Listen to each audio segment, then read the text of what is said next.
Hey guys, Planet Everything here, and today we are going to be learning how to solve third layer on a Rubik's Cube.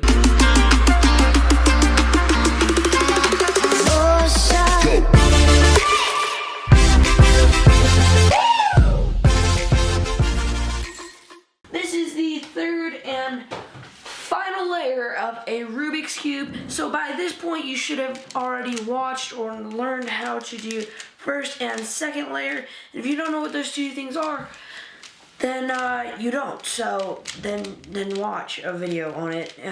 Doesn't really matter if it's mine. It's just I figure that I think this is the easiest way to learn how to do algorithms. The way that I'm going to be teaching it. So the way I'm going to be teaching it is not the most efficient way. This is not the most efficient way to do algorithms on a 3x3. It's not going to get you there the fastest, but it is going to get you there every time, and in certain situations it will get you there faster to solve it, I mean.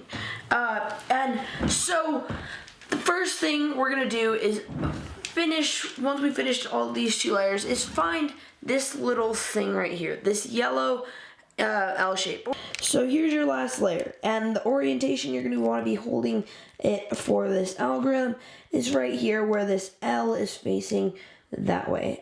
So let's go ahead and begin. So first thing you're going to want to do is turn this front facing part of the cube, or the part that is facing towards you, and then the right side, and then the up side, and then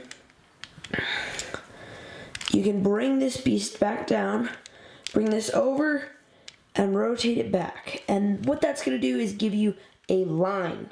Or if you were already in a different position, I'll explain that. So this line, now you want to have it oriented like this, and do that same algorithm again.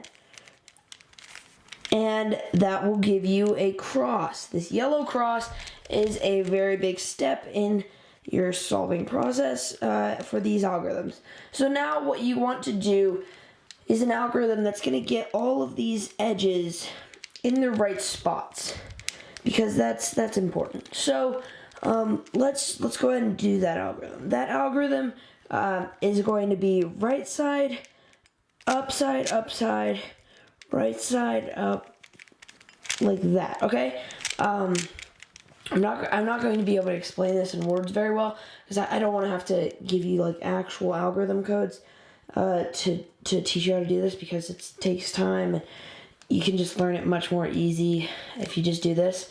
And then you can do now that you have your edges solved, you might have to do that algorithm a few times to get them to that point, but doing that will just make it so that you have more practice doing that algorithm.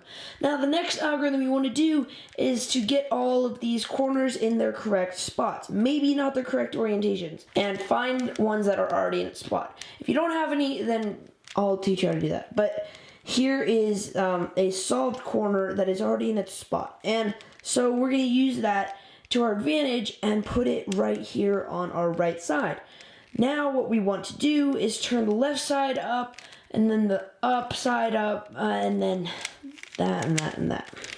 If you didn't catch that, I have to do it again anyway. So that. That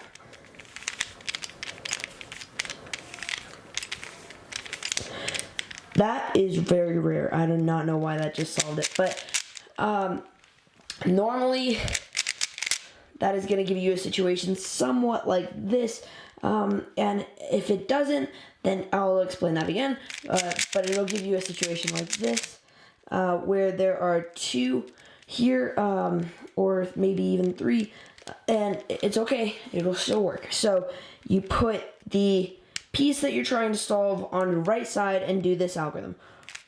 Right side, up side, right side, and then that. And then what that's going to do is it's going to fix your corners up a little bit. But now what you're going to have to do to fix those edges that you've messed up is do your left side algorithm. So it's pretty much an inverse of that, but on your left side. So now let's do that again. So the right side algorithm is pretty straightforward.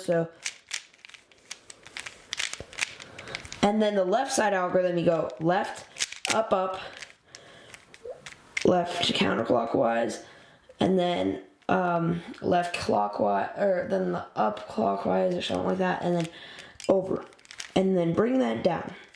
And what that's going to do is give you 2 edges. And from this position, what most of the people say is to do that set of algorithms twice, and in this position. But in reality, you can actually turn it 90 degrees so that this is on your left side, and your orange is on your top, or whatever color you actually have. And you can do that algorithm starting with your left side.